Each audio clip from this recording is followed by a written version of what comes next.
us today in this panel on international trade. This is Women and Trade, the role of trade in promoting gender equality, with a specific look at the African Continental Free Trade Area and the UK-Kenya Free Trade Agreement. Just begin by saying very briefly, there's a landmark report from the World Trade Organization and the World Bank in 2020 that highlighted that expanding trade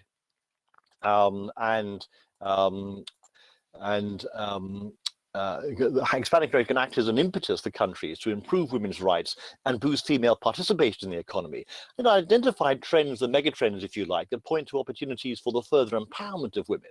And what are these? Such as the rise in services in our economies, the expansion of global value chains, and of course, the growing digital economy. So the question today is very clear. How can recent trade agreements such as the African Continental Free Trade Area and the UK-Kenya Free Trade Agreement, just shortly to be signed by the UK and Kenya governments, ensure a gender-responsive approach to trade policy that moves beyond the simple "let's not do any harm" maxim? It calls for a more proactive approach, which is actually what the British Parliament, the House of Commons Select Committee on International Trade, as part of their inquiry on trade with developing Commonwealth countries that we were fortunate, the Commonwealth Businesswomen's Network, to give direct oral evidence to. In their message to the UK government, as chair in office, they made it very clear that the UK should be driving this focus on trade, gender inclusive trade, during its time as chair and beyond. So on that note, I'm going to turn to our first speaker, Caroline Gatti, the president of the Organization of Women in International Trade, based in Nairobi, so the OWIT in Kenya. And Caroline, if you're there, I'd like to invite you to come up. Great. And Caroline, great to see you with us. Over to you. Great. Thank you so much, Ari, for giving me this opportunity to present on trade in Africa. And I'll just go right ahead.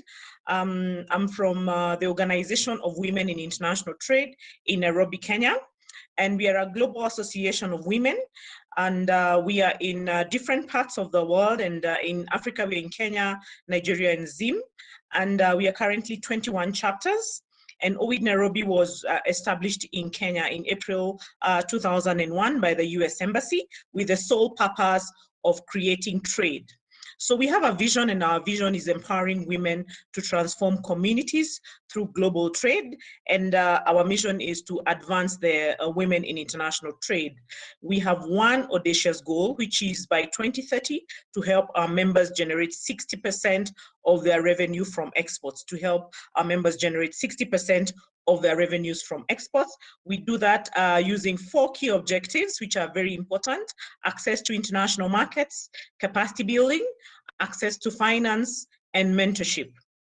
Now, we believe that we contribute through our efforts to 3 SDG goals, and very key and important: eradication of poverty. We know that women manage very small businesses, and for us is to help them scale and manage bigger businesses. We also contribute to SDG number 5 on gender equality and women economic empowerment, which is the core of what we do at OWIT Nairobi. And then we also help reduce inequalities, which is SDG number 10, between men and women. So our members are exporting, and these is statistics from where our members are exporting. Very interesting, our first country of export is the United Kingdom. 90% of our members are doing trade with the United Kingdom. Then you have another 19% of our members who are not exporting. These are members who intend to export. So we have 19% of our members who join OWIT with the idea to export and help, and for us to be able to assist them. Then you have United States of America. We have Uganda. You can see Uganda is number 3, which is 10%. We know that Kenya is, Uganda is one of the biggest trading partner, but within OWIT you can see we are 10%. And those are the other numbers: Tanzania, China, Rwanda, South Africa, Netherlands, and Egypt. These are key numbers. They just show that we have 81% of our members exporting to different countries and 19% willing to export. Now, very important statistic as we go into the Africa Continental Free Trade Area. So we have challenges that our members face in trade, and I'll quickly go through those challenges, and I've divided them into 3 key buckets, and I'll go through them very fast. The first one is access to finance. Our members face challenges accessing finance. As you know, women don't have collateral to present to financial institutions to be able to access finance. There is a study that has shown that only less than 2% of land registered in Kenya belongs to women. Less than 2% of land registered in Kenya belongs to women. And this has escalated the issues of access to finance. And some of the challenges that they face in finance are understanding finance tools, trade finance tools that are available in the market, like letters of credit and all that. High collateral demands by financial institutions, which is what I have referred to previously, that women don't have this collateral. And then the know-how of facts specific to trade finance products.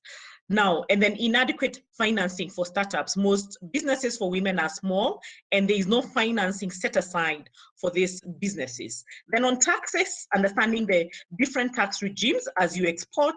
These tax regimes are complex and different for different countries. And then taxes are too high, making export business quite expensive and limiting women to transact.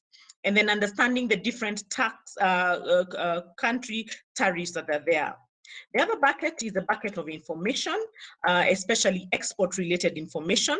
And these members say that there is lack of well-packaged trade information, and if the information is available, it's too complicated to understand, and then places to obtain it are not well known. So packaging this information for women is extremely important. And then too many documents to export, required to export.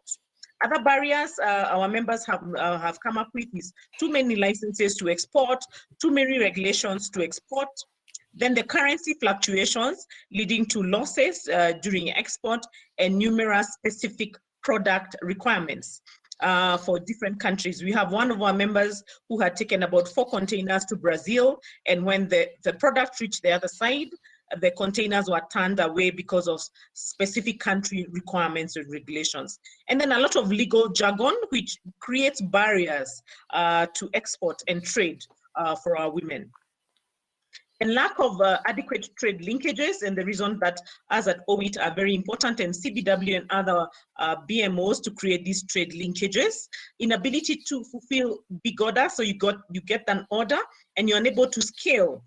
Because we know that women have small businesses. This is another big challenge in trade. And then lack of adequate market research. So you come up with a product and you think that the world will like it, and you get out and trade, and you realize that not everyone would like your product. And another thing is fear to start the business of exports. Those are some of the challenges. And what are we doing for this? What are the things that especially the Africa Continental Free Trade Area will come up with? It comes into operations on 1st of January 2021.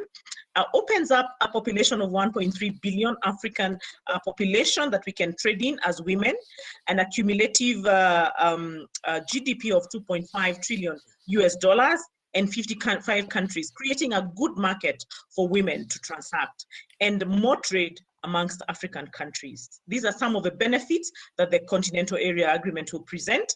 Some of the other benefits, we understand that they will remove 90% of the tariffs, hence creating a good environment for women to trade in this area. And then non-tariff barriers will be addressed. We know that this is one of the things that needs to be done. And then there will be direct foreign investments, which will increase trade amongst in Africa, and there'll be free movement of expertise. You know that mainly women deal with in the service sector. And so this will be good for women, free movement of expertise, meaning that we can provide services across Africa with little challenges, and then increase again in intra-Africa trade. Some of the direct benefits, again, technological transfer as we get into this agreement, infrastructure development. We can see there are very many rails and all physical infrastructure coming up. Improvement of intra-Africa trade again, and then strengthening of regional blocks which currently exists, and increase in employment, which will boost Africa women businesses to exports, and then increase in production, obviously, since there is a bigger population to address. I think, I don't know if I have finished my 5 minutes, but that's what I would like to share. Thank you very much. Karen, thank you very much for that really powerhouse of a presentation. And I think, what comes across very clearly from that is, and I sit in a part of the world where the trade linkages are becoming weaker, not stronger. I'm sitting in London and we haven't got even a Brexit agreement agreed at this point in time. But while we're trying to get that slightly messy situation sorted, then at least, Africa is actually strengthening its linkages in trade within 30 days of today. And you've just heard very importantly what's happening, but also very crucially how gender has to be a crucial component of that for so many reasons, not least the economic power and potential of the region. So, and I'm going to move, thank you so much for that, Karen, and I think thank you also for setting out the great contribution that OWIT makes to that process, and we look forward to building on our discussions and collaboration with you as well. So let us move on to our next panelist. The next panelist is Gloria Tohiray, the Director of Women in Trade, Trademark East Africa. We were very pleased that Trademark East Africa were able to join us during the Commonwealth during the Commonwealth Women's Affairs Ministers meeting when it was held in Nairobi. We held a special session thanks to our Kenya colleagues about this, and really we're trying to put trade on the agenda at that meeting, which happened to some extent. So now I'm going to invite Gloria to come up on stage, so to speak, in the metaphorical sense. Thank you, Arif. I hope you can hear me well. Very clearly, thank you. Okay. Apologies, I had a bit of a hitch earlier. So yeah, my name is Gloria Tohiray, Director for Women in Trade at Trademark East Africa. Trademark East Africa is an aid for trade organization that really seeks to grow prosperity through trade. And we do this in two ways. One is to try and improve the business competitiveness, so the demand side of things, how is business responding? And the other side is really more supply oriented. Do we have the infrastructure and the systems and the policies in place to support the enabling environment for trade to flourish? So that's really who we are. And just diving coming our way, which is the AfCFTA. I think it's really a great opportunity and timely. I think COVID, the pandemic, and the effect it has had on the economy is shutting down and supply chains being disrupted.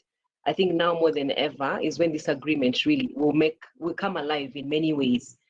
A lot of policymakers have been telling us, okay, this is time to shorten your value chain, supply chains, look inward, source local. So what does that really mean for Africa as a continent? If you look at how we are doing right now in terms of trade, I'll talk about the EAC primarily because that's the economic community I come from. But we're really not trading much with each other. If you look at East Africa within the states, only about 21%. If you look at East Africa with the rest of the world, exports stands at around 38%. Imports is even lower than that, I think at about 11%.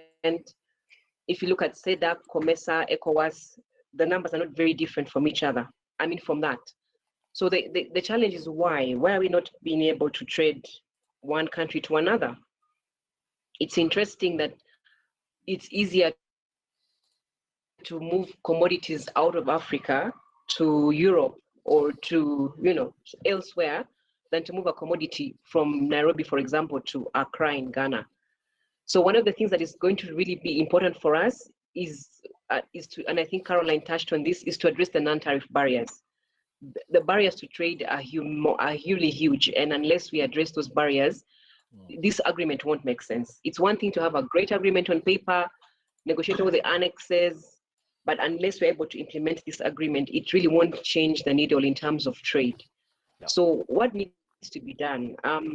Firstly, if you go back to the agreement itself, speaking from a perspective of gender, we need to first of all address gender. And personally, I don't believe in just plugging paragraphs and statements in documents. That doesn't change anything. But what we really have to understand is, why are the women left behind? So I personally think that these agreements or the annexes or the execution should be informed by real in-depth analysis.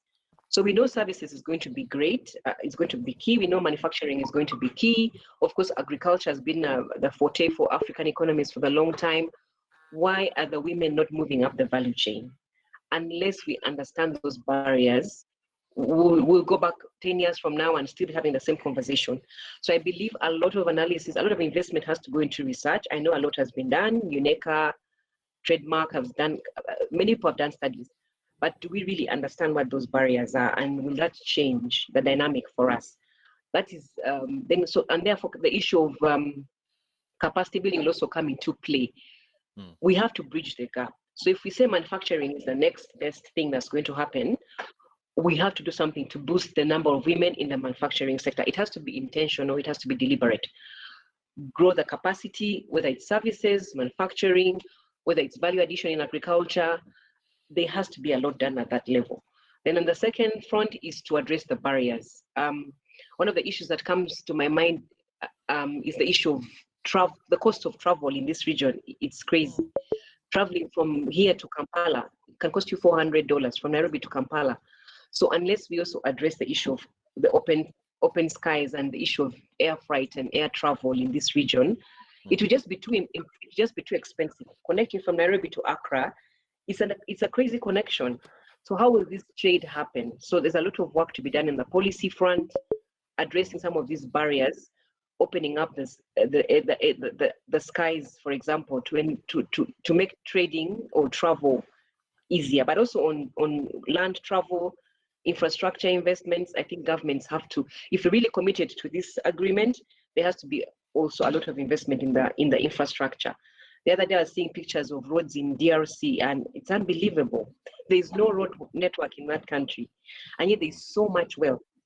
DRC is one of the biggest importers from the East Africa region, but how will they be able to grow and export outward if that infra is not addressed? So I think infrastructure is also going to be huge in the days ahead and the years ahead. But lastly, I would end with information. I think Caroline touched on this. A lot of information has to be, we have to demystify a lot of the things around this. So it means we're going to have continuous conversations. This is a good place to start. Involve business, I work with small traders on a daily basis. We have to involve small traders in these conversations, not just big business and big manufacturers. Let them understand what it means for them to be able to move from DRC to, Central African Republic or wherever the countries that they can go to. So a lot of investment in that, in the space of information sharing, and just making it easier for the communities, trading or otherwise, to understand the benefits and opportunities that this agreement brings to the continent. I think I'll end there now. Thank you very much, Gloria. I mean, again, very, very passionate, very clear, very compelling points being made about the importance of, as you say, not just paragraphs in documents, but actually addressing real issues, lived experiences, whether it's non-tariff barriers or other issues. I mean, the Commonwealth actually led the world, not just in the area of procurement by bringing out the first report, making the links between gender, trade and procurement, but also on trade, when heads of government actually made the first statement acknowledgement that trade is not gender neutral, which they did in London in 2018. And I know Nana Wanjau from Kenya played a crucial role in some of our work in there. She was with me at the trade ministers meeting when Commonwealth ministers met in London. She was pivotal in putting together that with her team, the event that we did alongside the Women's Affairs ministers meeting, out of which we developed our plan on women in international trade. Nana Wanjau, over to you, our chair. And just, we're a bit over time, but maybe just in just a few minutes, maybe 3 or 4 minutes, if I can just ask you to give headlines, and then we'll begin to pull it together. Nana Wanjau, our chair for the Commonwealth Businesswomen Network in Kenya. Nana. Thank you, Arif. Can you hear me? Very clearly. Thank you. First of all, thanks to my sisters from Kenya. They have laid the groundwork so well. I'm going to pick on one point they both touched on. There's so much information, so much disgregated information, such heavy documents, hard to read, hard to interpret. And Commonwealth Businesswomen Network Kenya, especially during this time when we have had so many of such gatherings, so many conversations about gender and trade, we decided to go practical. We can say, Gloria said it, we can have so many conversations, but the bottom line is implementing what is being discussed. So we launched the first e-market platform that we are very, very proud of. The first e-market platform in the Commonwealth, developed by women, for women, and run by women. We were coming from the point of, look, we already know the challenges that the women are facing in terms of trade. Let's do something practical. We've talked and we've talked and we've talked. So we had 7 countries represented on the first e-market platform that we called the Christmas Online Exhibition. 1,000 exhibitors, both from goods and services, and practical sales were made on that platform. More powerfully is the engagement that happens after the exhibition, because contacts have been exchanged, inquiries have been made on products. Up to now, we are getting feedback of transactions that are happening after the exhibition. Thank you, Arif. Thank you so much, Nana. I mean, really practical. I think that's a really important point that you've made about moving from talk to action. And I just want to applaud, Nana, you and your colleagues. I know Rachel and the whole team there in Kenya brought out that first women's marketplace. And actually, it really is, Caroline and Gloria, it's a pilot for a Commonwealth-wide marketplace, which we want to take forward for around this time next year, when hopefully things are beginning to pick up a bit more in terms of trade. We're actually a bit over time, but I'm just going to see whether we've got any quick questions from the audience. I think we're pretty much at time. Well, I'm just going to pull this together then by saying all of you have highlighted not just the importance of trade, but actually the centrality of trade. And I think when the UK House of Commons International Trade Select Committee did their report a couple of years ago, and which highlighted an explicit connection between trade and gender. What they said, and I quote, was that women are disproportionately affected by trade policy decisions, particularly in developing countries. And if the government is serious, they were talking about the UK government, but you know, this could apply to any government. If the government is serious about actively promoting gender equality, it should use its time. It was talking about the Commonwealth Chair in Office to set an example when it comes to developing and implementing a gender-responsive approach to trade policy that moves beyond the simple do no harm maxim. Practical ways of achieving this would be for the government to publish an analysis of its understanding of the relationship between trade and gender, and for subsequent trade negotiations to be informed by impact assessments relating to the impact of any agreement on gender equality. And this is very much what we've been hearing this morning as well. And the Commonwealth Businesswomen's Network is absolutely determined. For the first time, we're going to have a woman in charge of the World Trade Organization. We're all hoping it's going to be a woman from Africa. She is the Commonwealth candidate because the other woman is from South Korea, which when I last looked isn't in the Commonwealth. So she is the Commonwealth candidate, and we look forward to maybe, you know, US government waking up to that opportunity as well and getting behind that. So I shouldn't be too political, but there we go. It's been said.